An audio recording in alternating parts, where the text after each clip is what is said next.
Assalamu alaikum dear students, how are you today? You will be fine, I hope so. आज हम पढ़ने जा रहे हैं क्रैकिंग ऑफ पेट्रोलियम के बारे में।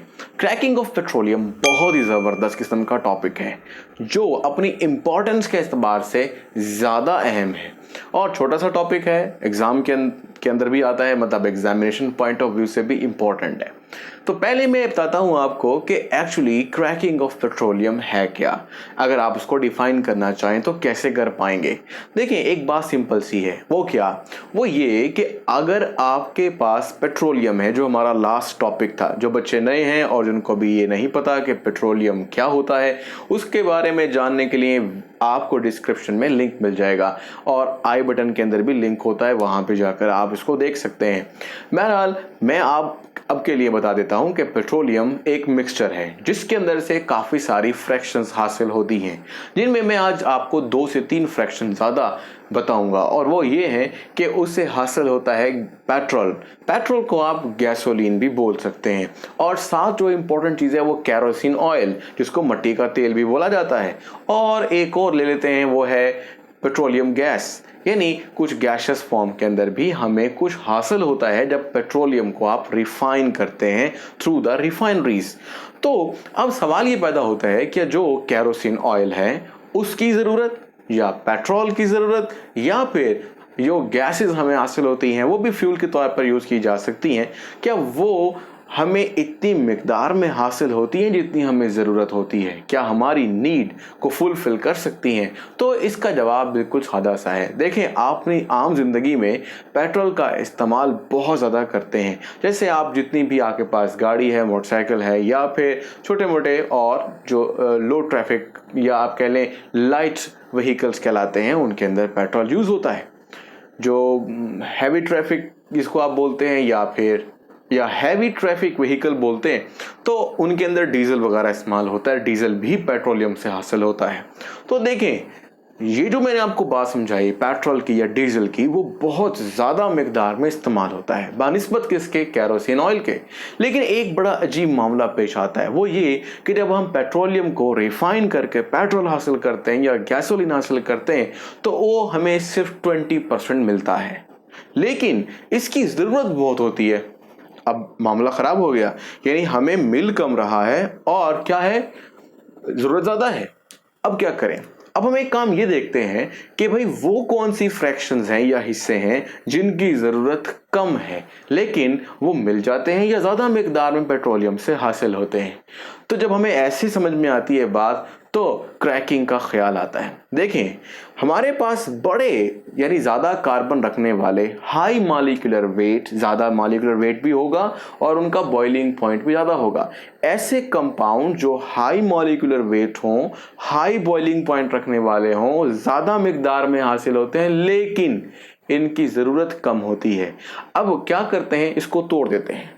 समझ लें, कार्बन, अगर फॉर एग्जांपल मैं कुछ एग्जांपल दूंगा आपको डाकर, जैसे 16 कार्बन की एग्जांपल दूंगा, तो उसको तोड़ देते हैं और तोड़ने के बाद छोटे छोटे कंपाउंड्स बनाते हैं जिनके अंदर कार्बन की मिकदार कम होती है, या कह लीजिए जिनका मॉलिक्यूलर वेट कम होता है, जिनका बॉइलिंग पॉइंट भी लो होता है और उनकी ज़रूरत ज़्यादा होती है।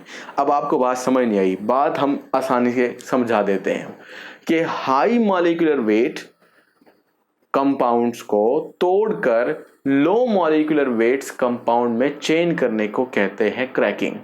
और आसान बोले तो मोर available but less usable substances या स्पेशली ऑर्गेनिक कंपाउंड्स को तोड़कर छोटे ऑर्गेनिक कंपाउंड में जो कि ज़्यादा नीड रखते हैं या जिनकी हमें ज़रूरत ज़्यादा होती है, उसमें तब्दील कर ले, तो हम कहेंगे कि ये एक क्रैकिंग है। तो इतना आसान सा मामला था। क्रैकिंग क्या है, मैं थोड़ा सा आपके लिए लिख देता हूं। मैंने कहा कि आपके पास high molecular weight organic compounds हैं। अब आपने क्या करना है, उसको तोड़ना है, और तोड़कर क्या करना है, तब्दील करना है लो मॉलिक्यूलर वेट कंपाउंड्स में। अगर हम इनमें फ़र्क देखें तो फ़र्क ही बड़ा आसान है। वो ये है कि हाई मॉलिक्यूलर कंपाउंड्स का जो मेल्टिंग बॉइलिंग पॉइंट होता है वो ज़्यादा होता है, इसलिए इसको हम कुछ ऐसे भी बोलते हैं कि these are high boiling point compound. High boiling point compound के अलावा इनको एक और नाम भी दिया जाता है, that is called higher hydrocarbons. अब दूसरी बात तो आप समझ गए होंगे, अगर मैं बात कर रहा था हाई मॉलिक्यूलर वेट कंपाउंड्स की जिनमें कार्बन हाइड्रोजन की तादाद ज़्यादा होगी, तो अगर हम इनकी बात करेंगे जिसमें कम होगी तो फिर ये सारी चीज़ें भी उलट होंगी। जैसे यहाँ हाई बॉइलिंग पॉइंट कंपाउंड की बजाय लिखना पड़ेगा लो बॉइलिंग पॉइंट कंपाउंड, या फिर आप उन्हें कह सकते हैं लोअर हाइड्रोकार्बन्स। अब जैसा कि मैंने आपसे कहा कि जो ये ऊपर वाले कंपाउंड हैं ये क्या है, लेस नीडेड है, इनकी ज़रूरत कम होती है, जबकि ये आपके पास नीचे जो कंपाउंड लिखे गए हैं मोर यूजफुल कह लें या कह लें नीडेड। तो भाई अब आप कर सकते हैं बेहतरीन किस्म की डेफिनेशन, वो मैंने आपको करना सिखा दिया है। देखें डेफिनेशन कैसे करेंगे, यही अल्फाज जोड़ते रहेंगे और डेफिनेशन बनती जाएगी। अगर आपको बात समझ में नहीं आई तो देखें, the conversion of high molecular weight hydrocarbons into low molecular weight hydrocarbons is called cracking. The conversion of high boiling point organic compounds into low boiling point hydrocarbons, यूं भी बोल सकते हैं higher hydrocarbons into lower hydrocarbon. अगर आप ऐसा करने जा रहे हैं, ये कन्वर्जन कर रहे हैं, then you are doing cracking. चूंकि आपको ये जो कंपाउंड हासिल होंगे यहाँ पर हाई मॉलिक्यूलर वेट, ये पेट्रोलियम की फ्रैक्शन है, इसलिए हम इसको पेट्रोलियम की क्रैकिंग भी बोलते हैं। मैं थोड़ा सा इसको और वाज़ेह करता हूँ और आपको समझाता हूँ कि हम किस तरीके से इस केमिकल रिएक्शन को लिखेंगे जो इस प्रोसेस को डिफाइन करेगा या रिप्रेजेंट करेगा। तो सबसे पहले आप लिख लीजिए ऐसा कंपाउंड जिसमें कार्बन की तादाद 16 हो, यानी 16 दफ़ा कार्बन हो, और वो एक अल्केन हो। अल्केन का फार्मूला आपने लास्ट क्लास में पढ़ा था, दैट वाज CnH2n+2, यानी अगर कार्बन n कार्बन की तादाद है तो अगर कार्बन 16 होंगे तो हाइड्रोजन 2 मल्टीप्लाई बाय n यानी 16 मल्टीप्लाई 2 हो जाएगा, और ये 32 प्लस 2 इज इक्वल टू 34। तो कार्बन के साथ हाइड्रोजन 34 होंगे। यानी मैंने आपके सामने सिंपल एक अल्केन लिखा है, ये आपने लास्ट ईयर ऑर्गेनिक केमिस्ट्री के अंदर पढ़ा भी था, जो मैट्रिक क्लासेस कहलाती हैं। बिल्कुल आसान सी बात है, अल्केन है। जैसे आपको अगर नाम याद होंगे तो अच्छी बात है, जैसे नाम होते हैं जी मेथ यानी एक कार्बन, और एन लगा दें तो ऐसा अल्केन जो एक कार्बन वाला हो उसको मीथेन बोलते हैं। फिर एथेन और propane, butane, pentane, hexane, heptane, octane, नोनेन, decane, यानी मैंने 10 तक गिनती गिनी। लेकिन अगर मैं इससे आगे चला जाऊं और 16 कार्बन को रिप्रेजेंट करना हो तो उसको हेक्साडीकेन बोलते हैं। मैं आपके लिए यहाँ पे एक यूजफुल लिंक डिस्क्रिप्शन में दूंगा और साथ आई बटन में आपको मिलेगा। ये जो आपको लिंक मिलेगा ना, मतलब ये बड़ा कीमती है। अगर आप लोगों ने बिल्कुल भी नोमेनक्लेचर नहीं किया हुआ, आपको समझ ही नहीं आती कि ये नाम क्या चल रहा है, किस तरह का चल रहा है, अल्केन है, अल्कीन है, तो एक लेक्चर आपने ज़रूर लेना है। वो लेक्चर नोमेनक्लेचर के बारे में है। वैसे वो सारे जितने भी हमारी बुक के अंदर जो नेम्स हैं देने का निज़ाम है उसको कहते हैं आयोपेक सिस्टम। उस सिस्टम के सारे रूल्स मैंने बहुत ही मतलब तरीके के साथ लिखे हुए हैं। उसका जो आपके पास उस वीडियो की डिस्क्रिप्शन होगी उसके अंदर आपको एक लिंक और भी मिल जाएगा जिसमें मैंने अपने नोट्स भी डाले हुए हैं। वो बड़े अच्छे से नोट्स हैं, उसके अंदर सारे रूल्स लिखे हैं। वो रूल्स थोड़े हैं, यानी आप ही बुक में ज़्यादा हैं, लेकिन मैंने उनको इस तरह अरेंज किया है और उसी को ही समझाया हुआ है कि अगर आप एक दफ़ा उसको देख लें तो आपको नोमेनक्लेचर ऑलमोस्ट अपनी क्लास का मुकम्मल आ जाएगा, और यही आपके लिए काफ़ी भी है। वक्त के साथ साथ मैं उस नोमेनक्लेचर का हल्का हल्का जिक्र भी करता रहूँगा जहाँ जहाँ पर ज़रूरत पड़ेगी। जैसे मैंने आपसे कहा कि 16 कार्बन को शो करने के लिए हेक्सा डीकेन, हेक्स मतलब 6, डेक मतलब 10, 16 हेक्सा डेक। और अगर ये अल्केन है यानी इस फार्मूला पे पूरा उतरता है तो हम इसे बोलते हैं एन, तो हेक्सा डीकेन। तो बहरहाल ये मैंने छोटी सी बात यहाँ कर दी है। मैं तो चूंकि फौरन सारा नोमेनक्लेचर यहाँ नहीं समझा पाऊंगा क्योंकि ये तो और टॉपिक है, लेकिन नोमेनक्लेचर वाले हिस्से में उनको थोड़ा बहुत टच करेंगे। लेकिन अगर आप अपने लिए अपने आप को थोड़ा मजबूत करने के लिए एक साथ काफ़ी सारा जो समझना चाहते हैं तो फिर आप उस लिंक से ज़रूर फ़ायदा उठाएं, ये आपके लिए बहुत ज़रूरी होगा। बहरहाल हम आगे चलते हैं। अब मैंने आपके सामने एक अल्केन रखा है, इसमें कार्बन की तादाद 16 है। बाज़ बुक्स के अंदर जब हम हायर क्लासेस में पढ़ाते हैं तो इस तरह के कंपाउंड्स को ऐसे भी एक्सप्लेन करते हैं। देखो ये आपके पास एक कार्बन, ये दूसरा कार्बन, ये तीसरा, चौथा, पांचवा, छठा, सातवां, आठवां, नौवां, 10वां, 11, 12, 13, 14, 15, 16। यानी ये आपके पास एक कंपाउंड है, इस ऊपर वाले कंपाउंड में और नीचे वाले कंपाउंड में कोई फर्क भी नहीं है। यानी सिंपल से शो कर सकते हैं। मैं थोड़ा आपको समझाता हूं। देखें फॉर एग्जांपल ये आपके पास एक कार्बन है, ठीक है, और ये टर्मिनल कार्बन सेम होते हैं। टर्मिनल का मतलब है आखिर वाले, ये पहला भी आखिर में है, ये भी आखिर में, ये इस एंड का आखिर है, वो उस एंड से है। एनी हाउ, तो कार्बन की वैलेंसी कितनी होती है? 4। तो एक वैलेंसी तो ये रही जो किससे जुड़ी है? उस कार्बन से जो कार्बन आपको यहां पर दिखने वाला है, ठीक है। अब पहले बात करते हैं इस कार्बन की। इस कार्बन की वैलेंसी कितनी होगी भाई? एक वैलेंसी तो ये रही, दूसरी, तीसरी और चौथी ये आपके पास हाइड्रोजन से जुड़ी है। यानी आप कह सकते हैं कि इसको CH3 बोलो, तो मैं यहां डायरेक्टली लिख रहा हूं CH3। और ये जो दूसरे नंबर वाला कार्बन है, यानी सारे कार्बन जो दरमियान में आ रहे हैं ये सेम है। इनमें अगर आप गौर करें तो आपको नजर आ रहा है कि ये आपके पास एक और ये आपके पास दो वैलेंसीज तो ऑलरेडी जस्टिफाइड है, और तीसरा ये रही और चौथी आपके पास ये रही। यानी इस कार्बन की वैलेंसी अब कितनी होगी? 4। लेकिन उस वक्त जब आप हाइड्रोजन लगा देंगे 2, तो ये आपके पास क्या है? CH2। मैं यहां पे लिख रहा हूं CH2। अब आप समझ गए होंगे CH3 CH2 CH2 CH2 CH2 CH2, यानी यहां तक CH2 और फिर आखिर में फिर CH3। जब आप इन सब के अंदर कार्बन काउंट करेंगे तो वो 16 होंगे, और जब हाइड्रोजन काउंट करेंगे तो 34 होंगे। ये था आपका थोड़ा सा पर्सपेक्टिव बढ़ाने के लिए, कंफ्यूज करने के लिए नहीं। अगर आप कंफ्यूज हो रहे हैं तो आप इस मिसाल को अपने दिमाग से निकाल देंगे, लेकिन अगर समझ में आ गई है तो यकीनन आप समझने के काबिल हैं कुछ ज़्यादा अच्छा।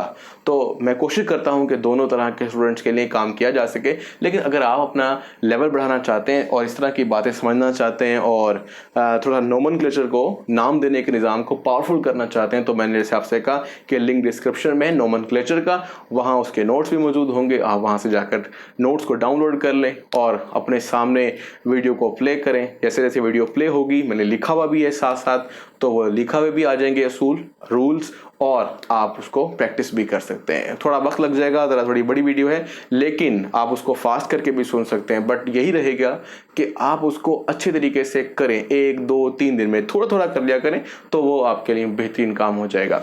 तो बहरहाल ये एक यूजफुल इंफॉर्मेशन थी आपके लिए, आप कर सकते हैं। और ये भी आपके लिए एक छोटा सा पर्सपेक्टिव था कि आप कंपाउंड को ऐसे, ये आपका एक मॉलिक्यूलर फार्मूला है और ये आपके पास एक स्ट्रक्चरल फार्मूला है, तो स्ट्रक्चरल फार्मूला को ऐसे भी लिख सकते हैं। बहरहाल हमारी बुक में ऐसे नहीं लिखा गया, इसलिए अभी फिलहाल दिमाग से निकाल दें। इसको क्रैक करते हैं जी, तोड़ते हैं। आपने याद रखना है जब हम इसे क्रैक करेंगे तो क्रैक करने पर आपको 3 किस्म के नए कंपाउंड्स मिलेंगे। मैं फिलहाल इन कार्बन्स को यहां से हटाकर नीचे लिख देता हूं, ताकि हमारे पास स्पेस जो है वो समझ में आ जाए, सही तरीके से बन जाए। ये आपके पास हाइड्रोजन जैसे मैंने लगाए थे वैसे के वैसे ही। अब चलते हैं जी आगे, कि आगे आपको क्या मिलने वाला है। आगे आपको 3 कंपाउंड मिलेंगे, जैसे मैंने अभी आपसे कहा। आपने यूं याद करना है कि एक वो होगा जिसके अंदर कार्बन 7 होंगे और ये अल्केन होगा, मतलब ये भी आपके पास अल्केन है और यहां पर भी आपके पास अल्केन आ रहा है।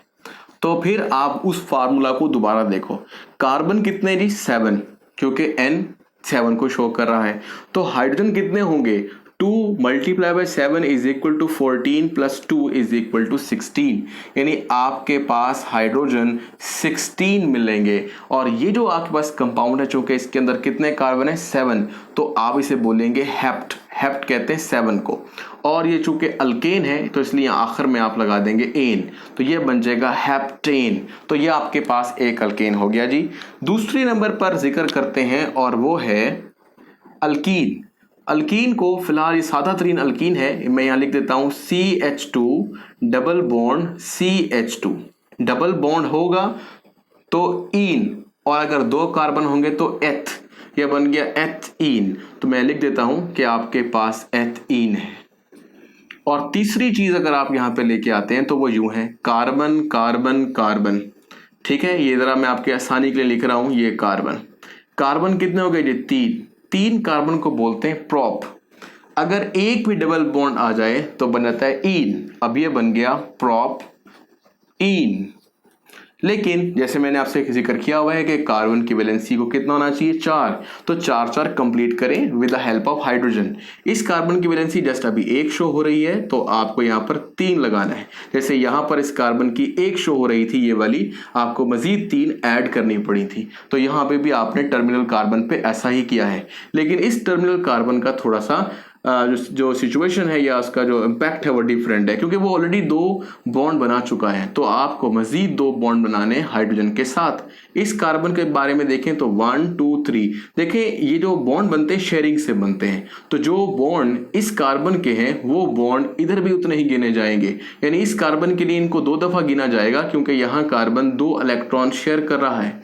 इस कार्बन के लिए भी ये साइड 2 पर ही मुश्तमिल होगी, क्योंकि ये भी 2 इलेक्ट्रॉन शेयर कर रहा है। यहाँ पर वो 1 इलेक्ट्रॉन शेयर कर रहा है, तो 1 बॉन्ड तस्वर करेंगे, तो 1 2 और ये एक 3, तो चौथा किधर है, चौथा आप इसके साथ हाइड्रोजन बनाकर लगा देंगे। तो ये बहरहाल एक मैंने कोशिश की है कि नोमेनक्लेचर भी साथ साथ थोड़ा थोड़ा चलता रहे। जो जो एग्जांपल आ रही हैं वो मैं आपको खुद समझा रहा हूं, लेकिन जब इनका रिस्पेक्टिव चैप्टर आएगा, चैप्टर नंबर 8, वहां पे अल्केन, अल्कीन और अल्काइंस का नोमेनक्लेचर है। और फिर जैसे जैसे आगे चलेंगे alcohol, phenol, ether, alkyl halide, carboxylic acid, aldehyde, ketone की तरफ, तो उनके अपने अपने चैप्टर्स में भी क्या है, उनका नोमेनक्लेचर है, वो भी हम आहिस्ता आहिस्ता डिस्कस करेंगे। लेकिन एक साथ अगर आपने पढ़ना है ताकि आपका एक कंटिन्यूटी रहे, नोमेनक्लेचर पे आपका ध्यान रहे, तो आपको जो मैंने लिंक बताया जबरदस्त लिंक है।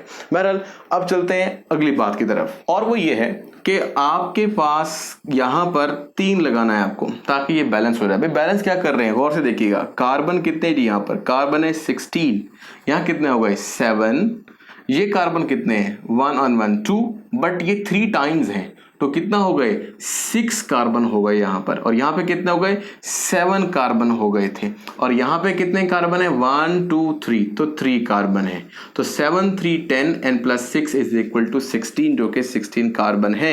और इसी तरह से हाइड्रोजन भी आप गिनेंगे तो आपको 34 मिल जाएंगे।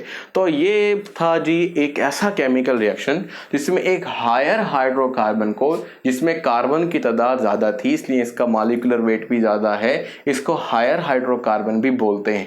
आपने इसको तोड़ा और तोड़ने के बाद छोटे छोटे कंपाउंड्स में तब्दील कर लिया, जैसे कि आपके पास हेप्टेन, इथीन, प्रोपीन। ये जो आपके पास हेप्टेन बन रहा है ये एक्चुअली आपके पास गैसोलीन या गैसोलीन से मिलते जुलते कंपाउंड्स की शक्ल है। तो ये बहरहाल मैंने एक एग्जांपल के तौर पर जो आपकी बुक में दी हुई थी वही एग्जांपल कोट कर दिए ताकि आपको समझना आसान रहे।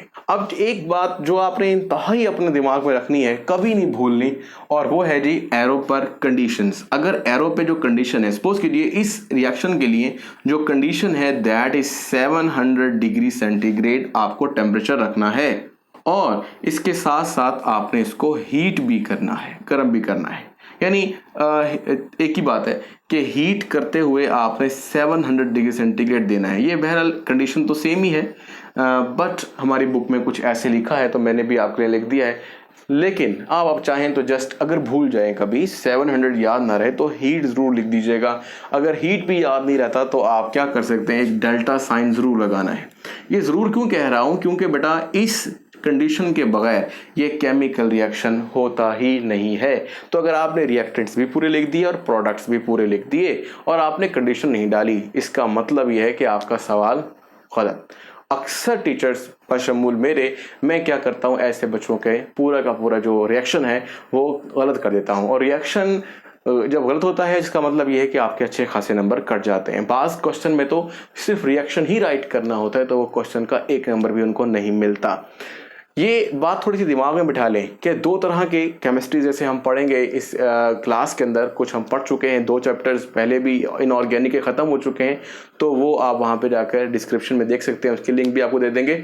तो बात यहाँ पर ये है कि उनमें इक्वेशन का बैलेंस होना बहुत कीमती था। इक्वेशन बैलेंस होना जरूरी है इनऑर्गेनिक की, ठीक है। अगर हम नहीं भी करते कभी कभी, लेकिन अंडरस्टूड है कि आपने करनी है एग्जाम के लिए, तो अपनी प्रैक्टिस रखा करें। इनऑर्गेनिक केमिस्ट्री में बैलेंस केमिकल इक्वेशन की बहुत इंपॉर्टेंस है, और ऑर्गेनिक के अंदर कंडीशंस की बहुत इंपॉर्टेंस है। अगर आपका रिएक्शन बैलेंस नहीं भी है तो ये थोड़ा बहुत क्या होता है हमारे लिए, मतलब हम उस पर कॉम्प्रोमाइज कर जाते हैं। लेकिन अगर कंडीशन नहीं है तो उसका मतलब है कि आपका सवाल गलत है। तो यहाँ पर अब आपके दिमाग में एक बात आ गई कि कोशिश करें बैलेंस भी करें, लेकिन बैलेंस से ज़्यादा इंपॉर्टेंट चीज़ क्या है? कंडीशन। तो कंडीशन क्या होती है भाई, कंडीशन से हमें क्या फ़ायदा और नुकसान है, उसके बारे में आपको एक बात समझनी पड़ेगी। वो ये है कि अगर आपने इस कंडीशन को चेंज कर दिया तो आपका जो प्रोडक्ट्स हैं या प्रोडक्ट्स हैं वो क्या होगा, चेंज रहेगा, मतलब वो नहीं रहेगा। इसका मतलब है कि प्रोडक्ट का इन्हिसार असल में किस बात पर है,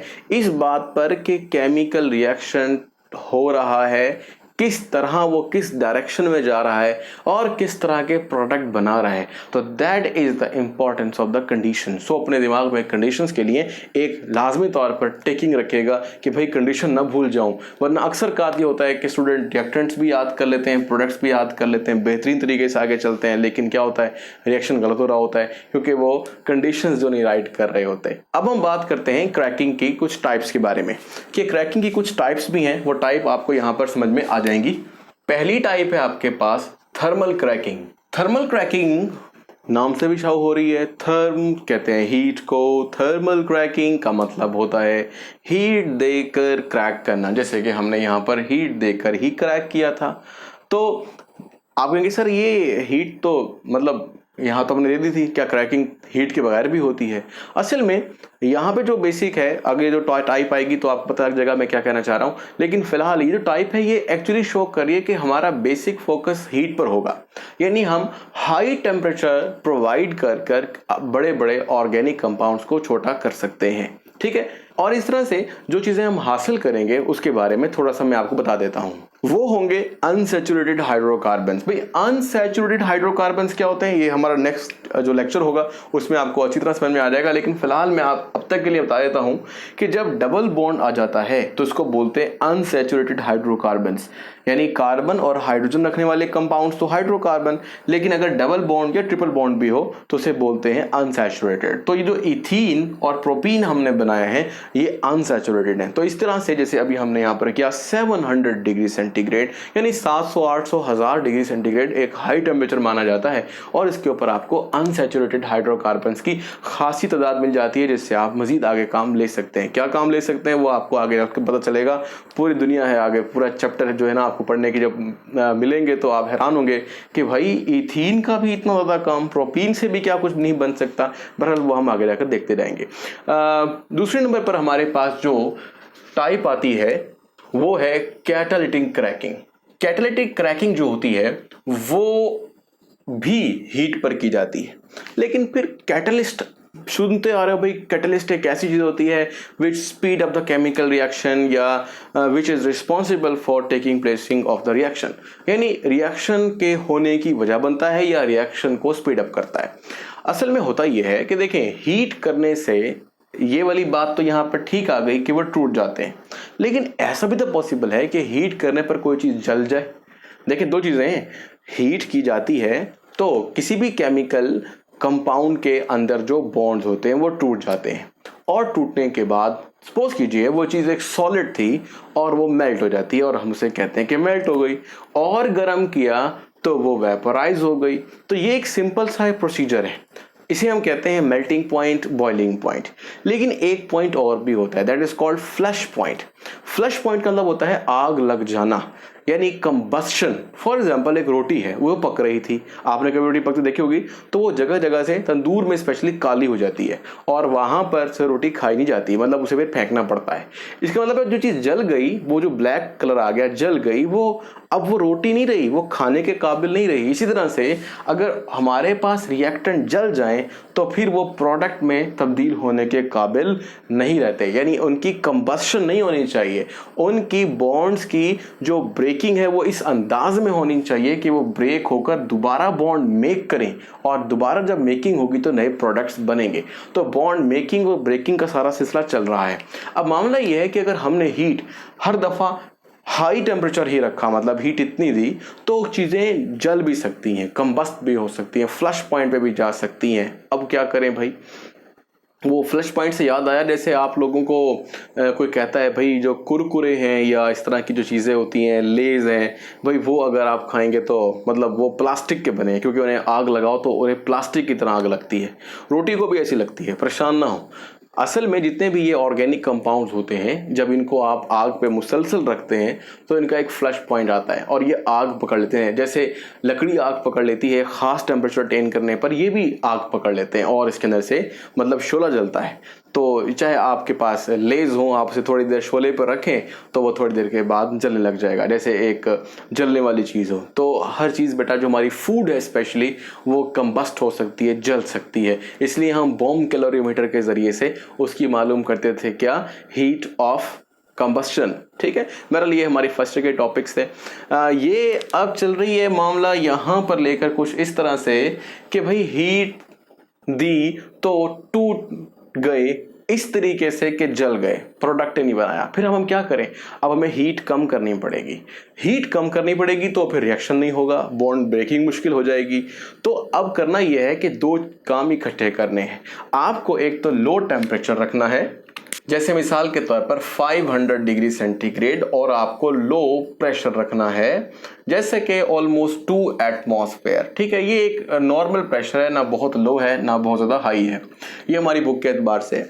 तो बात ये है कि इस तरह से क्या होगा, यानी आपने एक कंडीशन लगाई, टेम्परेचर कम कर दिया। प्रेशर के कम कर देने से जो चीज़ें होती हैं वो उनके खुलने का मौका मिलता है। देखिए, जब प्रेशर अप्लाई होगा तो एटम्स करीब करीब रहेंगे, ठीक है, और नई चीज़ों में तब्दील होना मुश्किल हो जाएगा। तो लो प्रेशर रखने का मकसद ये है कि हम अलाउ कर रहे हैं कि हायर हाइड्रोकार्बन्स नए बन जाएं, यानी लोअर हाइड्रोकार्बन्स या प्रोडक्ट्स बनाएं।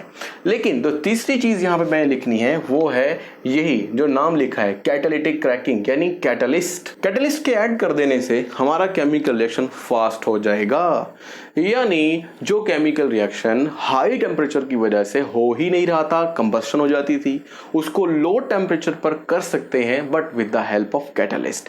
तो इस तरीके से भी हम अपने यूजफुल प्रोडक्ट बना सकते हैं, जैसा कि अच्छी क्वालिटी का गैसोलीन। पेट्रोल की ना एक क्वालिटी होती है, उस क्वालिटी को हम नापते हैं ऑक्टेन नंबर के हिसाब से। तो अच्छा ऑक्टेन नंबर रखने वाले हमें पेट्रोल मिलेगा। जैसे कि कभी कभी आप वहाँ जाते हैं पेट्रोल पंप पे, तो वहाँ पे दो तरह के पेट्रोल सेल हो रहे होते हैं। भाई वो कहते हैं ये हाई ऑक्टेन है, या उनके मुख्तलिफ नाम रखे होते हैं, ये सुपीरियर ऑयल है, या ये सुपर ऑयल है, ये फलां ऑयल है। और उस ऑयल या पेट्रोल के प्राइसिंग थोड़ी सी ज़्यादा होती है बानिस्बत किसके, दूसरे पेट्रोल के। तो ये पेट्रोल में ऐसा क्यों कि दो ही पेट्रोल हैं, वो डलवाओ या ये डलवाओ, दोनों डल जाते हैं, लेकिन एक महंगा एक सस्ता क्यों है, क्योंकि उनकी क्वालिटी अच्छी है। तो हाई क्वालिटी फ्यूल अगर आपने हासिल करना है तो कैटालिटिक क्रैकिंग कर सकते हैं। और कैटलिस्ट जो आप इस्तेमाल करेंगे बेसिकली वो कुछ होते हैं सिलिका, यानी SiO2 और Al2O3 एल्यूमिना वगैरह। तो ये था जी कैटालिटिक क्रैकिंग के बारे में थोड़ा सा हाल हवाल। अब आखिरी क्रैकिंग भी पढ़ लेते हैं, that is at number 3, steam cracking. अब जो स्टीम क्रैकिंग है, ये स्टीम क्रैकिंग नाम से भी आपको पता चल रही है कि इसका मतलब है कि हम स्टीम का इस्तेमाल करेंगे। देखिए, स्टीम का टेम्परेचर भी ऑलमोस्ट 100 डिग्री सेंटीग्रेड होता है, मतलब ये कोई बहुत बड़ा टेम्परेचर नहीं है। लेकिन हम किसी चीज़ को शोले पे गर्म नहीं कर रहे हैं, ये भी एक अहम बात है। ठीक है, यानी स्टीम को इस्तेमाल कर रहे हैं यूनिफॉर्म हीटिंग के लिए। तो ये मैंने फिलहाल एक छोटी सी बात कर दी है, लेकिन जैसे जैसे आप प्रैक्टिकल इंपॉर्टेंस की तरफ जाएंगे तो स्टीम की वजह से हम बहुत से यूजफुल तरीके के साथ अच्छी क्रैकिंग कर सकते हैं, किसी चीज़ को गर्म कर सकते हैं, यूनिफॉर्मली हीट कर सकते हैं। बहरहाल काफ़ी सारे प्रोसीजर्स हैं, हमारी किताब में ऐसा कुछ नहीं है, लेकिन एक बात आपको बताई जा रही है कि इसमें आप कुछ टेम्परेचर हाई लेके जाएंगे। जब हम क्या करते हैं, कुछ हाई प्रेशर पर काम कर रहे होते हैं, तो हम स्टीम का टेम्परेचर भी काफ़ी ज़्यादा ले जा सकते हैं। जैसे मिसाल के तौर पर हम 900 डिग्री सेंटीग्रेड तक भी टेम्परेचर को ले जा सकते हैं। ये असल में ऐसा है कि हमने बहुत जल्दी जल्दी गर्म किया, या रैपिडली आपने गर्म किया और फिर उसको रैपिडली कूल किया। इस तरह करने से भी आपको एक अच्छी क्रैकिंग मिलती है और यूजफुल बाई प्रोडक्ट्स मिलते हैं। जैसे कि हमने ये अनसैचुरेटेड हाइड्रोकार्बन्स पढ़े हैं, और इन अनसैचुरेटेड हाइड्रोकार्बन्स का आगे जाकर बहुत खास इस्तेमाल होने वाला है। यानी जो प्रोडक्ट आप हासिल करने वाले हैं, जैसे एक चंद एक हमने यहाँ पर इथीन प्रोपेन लिखी, इसके अलावा भी आप बेंजीन बना सकते हैं, आप ब्यूटीन बना सकते हैं। और ये जो कंपाउंड आपको छोटे छोटे नजर आ रहे हैं ना, इनसे आप मजीद रिएक्शन कर कर अल्कोहल बना सकते हैं, ईथर बना सकते हैं, कार्बोक्सिलिक एसिड बना सकते हैं, एल्डिहाइड कीटोन्स बना सकते हैं। मतलब बेशुमार ऐसे ऑर्गेनिक कंपाउंड हैं जो छोटे ऑर्गेनिक कंपाउंड को ही जोड़कर यानी रिएक्ट कर कर ही बनाए जाते हैं। और आपको ये आगे जाकर एहसास होगा कि वाकई में केमिकल प्रिपरेशन के अंदर हम जो डिफरेंट किस्म के बड़े ऑर्गेनिक कंपाउंड भी बनाएंगे तो हम उनका छोटे ऑर्गेनिक कंपाउंड बतौर रिएक्टेंट रखकर कर सकेंगे। तो ये एक अहम बात थी। तो इतना काफ़ी रहेगा। ये 4 नंबर का सवाल है, छोटा क्वेश्चन माना जाता है लेकिन छोटा भी है पर इंपॉर्टेंट, जैसे मैंने आपसे कहा कि है। इससे आप यूजफुल बाय प्रोडक्ट हासिल कर रहे हैं और उन बाय प्रोडक्ट से आप सारे ऑर्गेनिक कंपाउंड भी बना रहे हैं। तो लाइक करें, शेयर ज़रूर करें।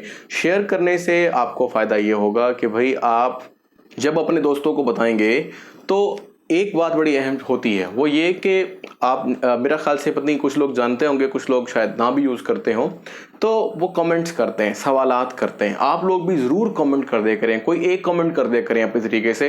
बेशक आप उसमें जो अपनी सजेशन देना चाहें सजेशन दे दें।